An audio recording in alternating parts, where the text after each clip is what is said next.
Assalamualaikum warahmatullahi wabarakatuh. Perkenalkan nama saya Alvin Arya Putra Kolopaking dengan NIM akhir 110 dari kelompok 16 pada praktikum PPM.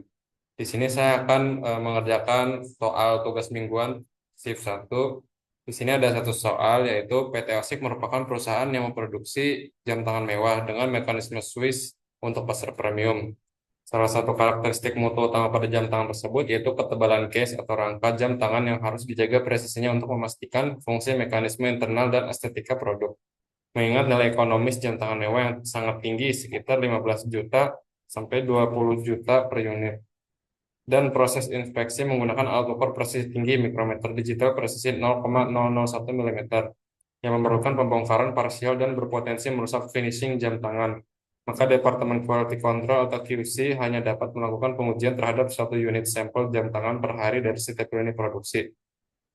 Setiap sampel yang diuji diambil secara acak dari batch produksi harian. Data hasil pengukuran ketebalan case jam tangan yang dikumpulkan selama 30 hari produksi berturut-turut telah dicatat sebagaimana ditampilkan pada tabel 1 berikut.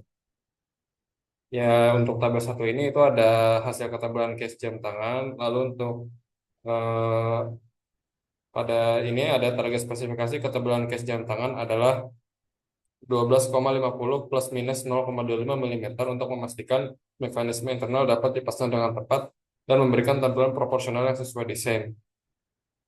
Jadi di sini pertanyaan ada dua, yaitu pertama hitunglah batas kendali atas dan bawah untuk pusat proses atau center line dan buatlah peta kendali yang sesuai berdasarkan pada tabel 1.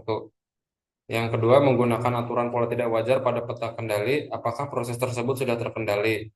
Jelaskan dan berikan alasan berdasarkan peta kendali yang dibuat.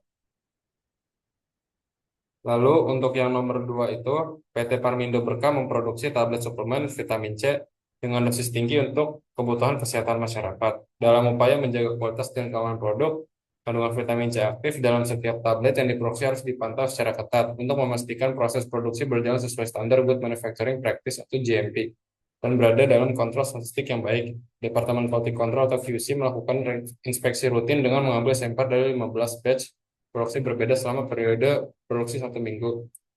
Dari setiap batch produksi diambil 8 sampel tablet secara random sampling. Kemudian dianalisis kandungan vitamin C menggunakan metode High Performance Liquid Chromatography atau HPLC. Dengan presisi tinggi, hasil pengukuran kandungan vitamin C atau mg untuk setiap sampel telah dicatat sebagaimana ditampilkan pada tabel 2 berikut. Pertanyaan itu hitunglah batas kendali atas dan bawah untuk pusat proses yaitu center line dan buatlah peta kendali yang sesuai berdasarkan data tabel 2. Lalu yang kedua itu menggunakan aturan pola tidak wajar pada peta kendali apakah proses tersebut sudah terkendali. Lalu jelaskan dan berikan alasan berdasarkan peta kendali yang dibuat.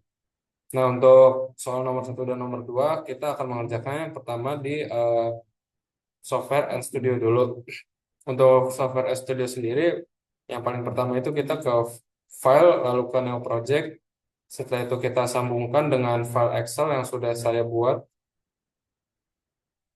Ini untuk nomor 1 ada tanggal dan hasil ketebalan. Lalu untuk nomor 2 itu ada batch 1 sampai 15. Nah, pada file Excel ini saya menamakannya Tuming Modul 1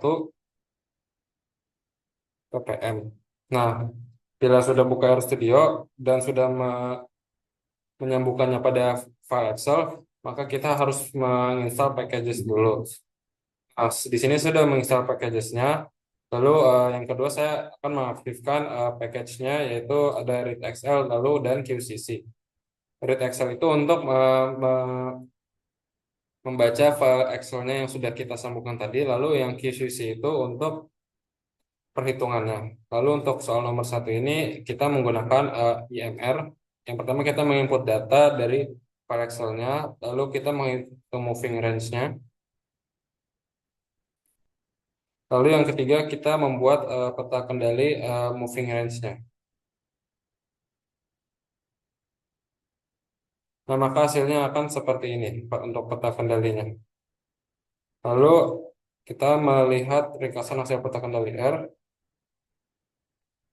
Nah, di sini isiannya itu 0,287. Lalu kita membuat peta kendali individual atau eye chart. Nah, maka hasilnya akan seperti yang di gambar itu. Lalu yang ketiga kita melihat ringkasan hasil peta kendali I. Nah untuk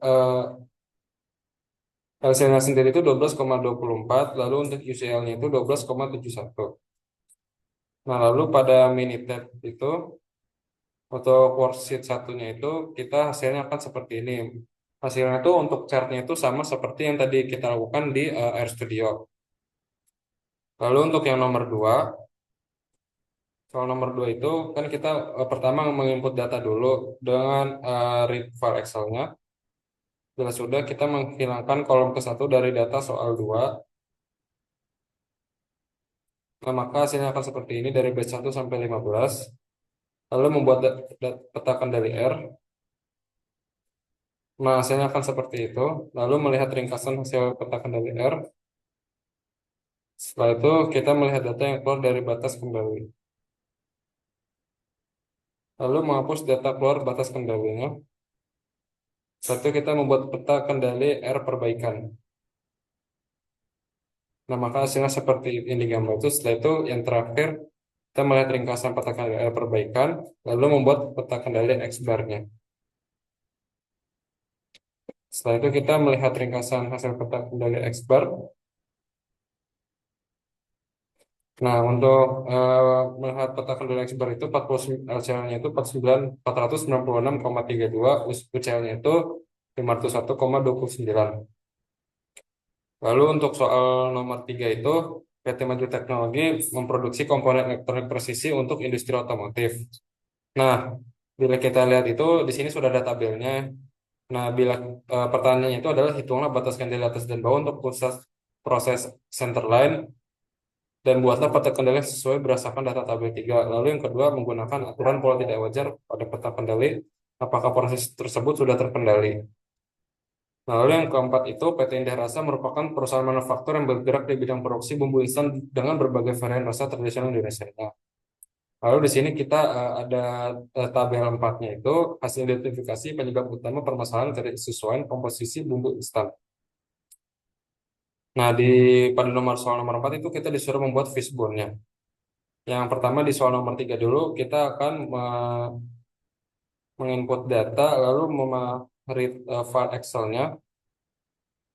Lalu kita menghilangkan kolom 1 dari data soal 3. Lalu setelah itu kita membuat peta kendali S. Setelah membuat peta kendali S, kita melihat data yang keluar batas kendali, lalu melihat ringkasan hasil peta kendali S. Setelah itu membuat peta kendali X bar. Setelah itu kita melihat ringkasan peta kendali X bar. Untuk LCL-nya itu 24,9, lalu untuk UCL-nya itu 25,01. Nah, di Minitab itu sudah saya copy. Nah, maka hasilnya akan sama seperti yang ada di RStudio untuk grafik chartnya ini. Lalu untuk nomor 4, karena kita hanya disuruh menggambar fishbone saja, kita menginput data dulu, lalu kita langsung membuat fishbone diagramnya saja. Nah, itu kita akan ke Minitab. Nah, untuk di Minitab itu, ini adalah hasilnya untuk fishbone diagram. Lalu untuk efeknya itu, komposisi bumbu tidak stabil pada fishbone diagram ini. Mungkin itu sekian dari penjelasan saya, kurang lebihnya mohon maaf. Bila ada kekurangan, wassalamualaikum warahmatullahi wabarakatuh.